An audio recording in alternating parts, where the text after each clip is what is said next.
Hello, everybody. Today is Tuesday, September 15th, 2020, and today on the podcast, I am talking about NFL opening weekend. My girlfriend Brooke and I were supposed to record the podcast this week.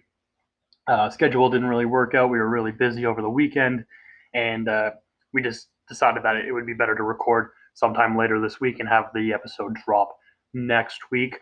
So I give my thoughts on a couple of NFL games that happened on Thursday, obviously the one on Thursday, and then on Sunday. How about that new theme song music to kick off the show? Obviously, no music over me right now like you guys are used to. We also have a new podcast cover. Just trying a few more things out here. There'll be transitions later on. Just trying things out as we go. Let me know what you guys think about that. That's all I have to say right now. Hope you guys enjoy my review on a few of the games that happened over the weekend. Enjoy! So this past weekend, the NFL finally kicked off with their opening weekend. Thursday, we had the Chiefs and Texans. The Chiefs ended up winning 34-20, and it was a great first game. I mean, the Texans, they kind of looked a little dry. I'd like to see more from Deshaun Watson, but I mean, he doesn't have any help. His O-line sucks. That's one thing that stood out to me, was that his O-line is just not good. And another thing is that Mahomes and company, they looked great. Obviously, Mahomes has a ton of weapons that he can easily use. I love that the fans could be there for their Super Bowl banner unveiling. That's always fun, and I'm glad that there was at least a few fans in the stands to help enjoy that, take in that moment. Watson needs more help. Obviously, when you trade Hopkins away, you need to add some key guys to that, and I just didn't see that in Week 1. Again, it is Week 1. It's the first game, but they have a tough schedule. I think they play the Ravens next week, and it's not easy for the Texans here to start off. As we go ahead to Sunday, I guess I'll talk about the Packers and the Vikings. The Vikings, they lost. The Packers won 43-34, 11-point game. The Vikings defense looked absolutely terrible. Obviously, they got rid of some key guys on offense. Their pass rush, wasn't there. Danielle Hunter's on the IR for about 3 weeks apparently, and Yannick just could not get to Rodgers this week, and neither could anyone else. Obviously, no Everson Griffin. He's in Dallas now. They just didn't have anyone that was really pressuring Rodgers. Rodgers had tons of time to throw, and then their secondary just couldn't get it done. There was young guys. Dantzler was in a lot. Even Hughes, I don't know. He's had opportunity after opportunity, and he just hasn't really shown up yet. But bad play from the Vikings D. Rodgers had a 364 yards, 4 touchdowns, and I had him benched in my fantasy league, of course. You got to give it to the Packers. They were ready to play. Vikings weren't. It's as simple as that. You got to be ready to play. Next up, I have Browns at Ravens, and the Ravens crushed the Browns. 38-6 was the score. The Browns just looking like the same old Browns. They fumbled on a fake punt. Guys couldn't make plays. They need to get Odell Beckham Jr. involved way more than I think he is. And the Ravens, I mean, they're just looking great. And I think they're going to be great again this year. Obviously, you guys can go back and listen to my prediction show, but I think they're going to be great. One game that really surprised me this week, I just kind of picked a few that stood out. How about the Philadelphia Eagles at Washington? Washington with the upset at home, 27-17, they win. The Washington D, they looked good. I mean, the Eagles' offensive line is not very good. They've got a few injuries. If they were healthy, they'd be a lot better, obviously. But Washington's defense was able to get 6 sacks, and I believe Chase Young had a sack and a half. And that's a great start for the rookie pass rusher. Haskins, he looks a lot better. From the highlights that I was watching, I didn't watch the whole game. I just watched a couple of the highlights, and he looked like he was throwing great. It looked like, and I know this is kind of like a cliche, but it really looked like the game was slowing down for him in year two.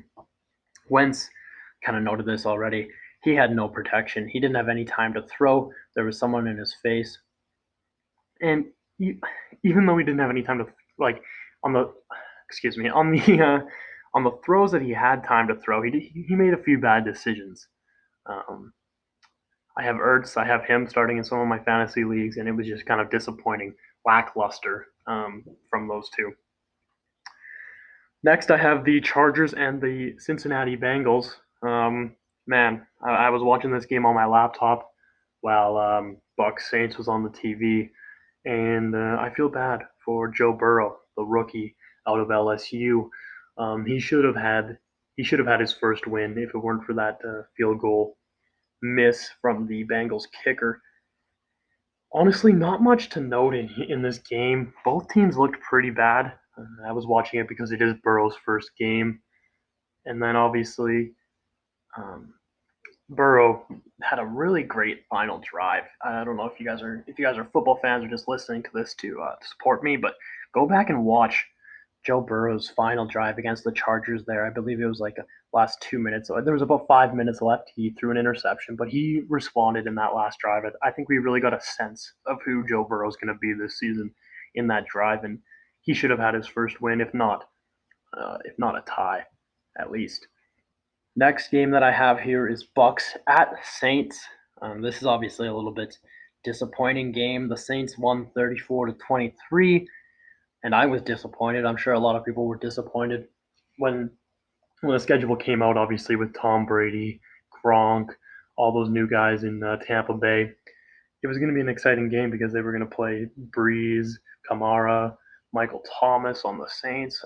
It was supposed to be a huge game, and the Bucks didn't look very good. I mean, no preseason game. It's hard to make a connection with these guys, and Brady just didn't seem like he was really in sync with anyone on the field.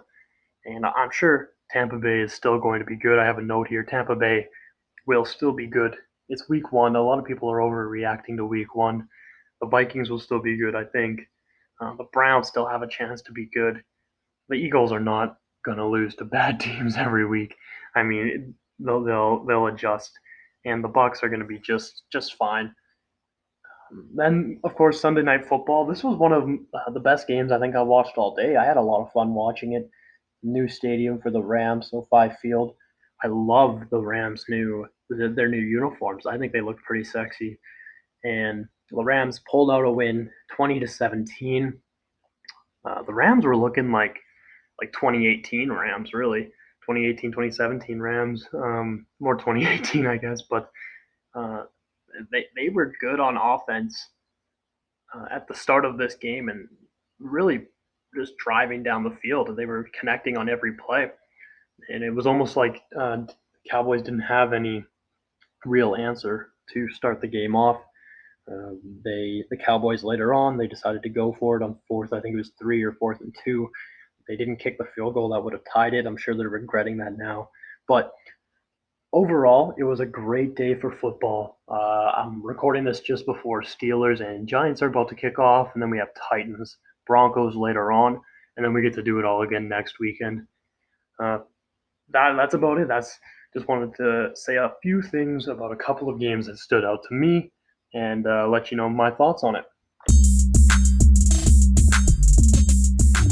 There you have it, my review of what went down over opening NFL weekend. It was crazy, and I'm so glad that football's back. I love football, and obviously it's great to have it back on Sundays.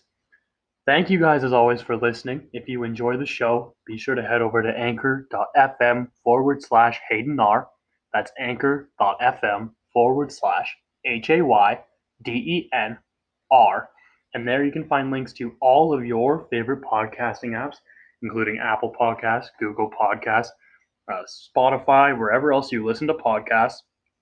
You'll also find links to all of our social media there, which are updated regularly. And you guys can go give a follow there. Also, leave 5-star reviews on Apple Podcasts. That helps the show grow, finds people that will possibly listen. It'll help them find the show. Thank you guys as always for listening, and I'll be back next week with another new episode. See ya.